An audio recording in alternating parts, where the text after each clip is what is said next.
जय श्री कृष्णा, राधे राधे। आज की इस वीडियो में हम पौष मास के कृष्ण पक्ष की एकादशी के बारे में जानेंगे।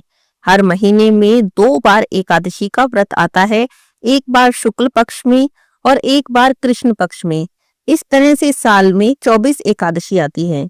भगवान विष्णु कहते हैं कि मनुष्य को अपने कल्याण के लिए सभी एकादशियों का व्रत रखना चाहिए। इस दिन भगवान विष्णु की पूरे विधि विधान के साथ पूजा अर्चना करनी चाहिए। ऐसा करने से जीवन में सुख समृद्धि आती है और सौभाग्य की प्राप्ति होती है। आज हम जानेंगे पौष मास के कृष्ण पक्ष की एकादशी के बारे में। इसे सफला एकादशी के नाम से जाना जाता है। सफला एकादशी अपने नाम के अनुरूप ही अपने भक्तों के सभी कार्यों को सफल करती है और पूर्ण करती है। धार्मिक ग्रंथों में इस एकादशी के बारे में कहा जाता है कि 5000 वर्षों तक तपस्या करने से जिस पुण्य की प्राप्ति होती है, वही पुण्य भक्ति पूर्वक रात्रि जागरण सहित सफला एकादशी का व्रत करने से प्राप्त हो जाता है।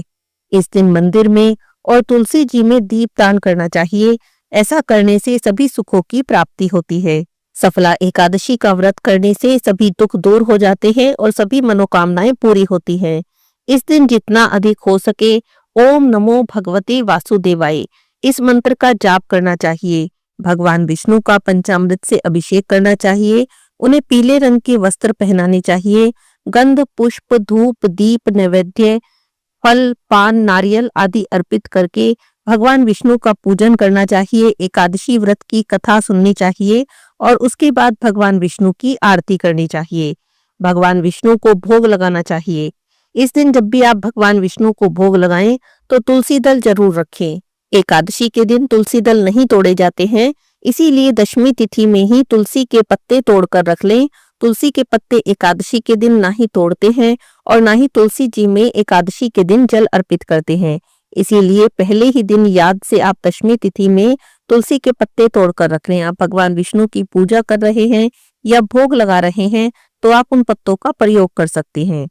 चलिए अब जान लेते हैं साल 2024 में सफला एकादशी का व्रत कब किया जाएगा, व्रत का पारण कब करेंगे, एकादशी तिथि कब से कब तक रहेगी और पूजा का शुभ समय क्या रहेगा। साल 2024 में सफला एकादशी तिथि का प्रारंभ होगा 25 दिसंबर बुधवार की रात 10:29 से और एकादशी तिथि का समापन होगा 26 दिसंबर गुरुवार की मध्य रात्रि में 12:43 पर। 26 दिसंबर गुरुवार को सूर्योदय से पूरे दिन तक एकादशी तिथि रहेगी और रात में 12:43 के बाद से द्वादशी तिथि प्रारंभ हो जाएगी। इसीलिए 26 दिसंबर गुरुवार को ही एकादशी का व्रत किया जाएगा। 27 दिसंबर शुक्रवार को एकादशी व्रत का पारण करेंगे, जिसका शुभ समय रहेगा सुबह 7:12 से सुबह 9:16 तक। एकादशी व्रत का पारण शुभ समय में ही करना चाहिए।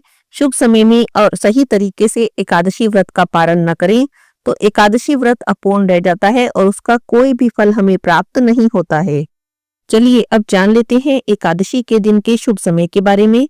इस दिन सूर्योदय का समय रहेगा सुबह 7:12, सूर्यास्त का समय रहेगा शाम 5:32।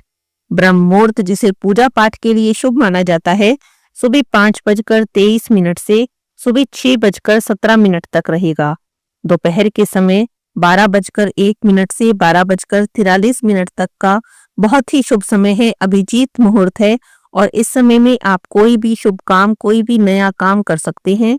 शाम के समय में 5:32 से 6:54 तक पूजा पाठ का शुभ समय है। इस समय में आप एकादशी व्रत की पूजा कर सकते हैं, एकादशी व्रत की कथा पढ़ सकते हैं, भगवान विष्णु के मंत्रों का जाप कर सकते हैं और तुलसी देवी की पूजा कर सकते हैं। तुलसी देवी की पूजा एकादशी के दिन विशेष रूप से की जाती है। दोपहर 1:30 से 3 बजे तक राहुकाल का समय रहेगा। इस समय को भी विशेष ध्यान रखें क्योंकि इस समय में कोई भी शुभ काम नहीं करते हैं। सफला एकादशी के दिन भगवान को नारियल का फल अर्पित किया जाता है, नारियल का भोग लगाया जाता है।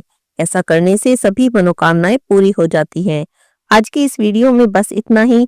वीडियो आपको अच्छी लगी हो तो चैनल को सब्सक्राइब करें, वीडियो को लाइक और शेयर करें, जिससे आप आगे भी ऐसे ही इंफॉर्मेटिव वीडियोस देखते रहें। हरे कृष्णा, राधे राधे।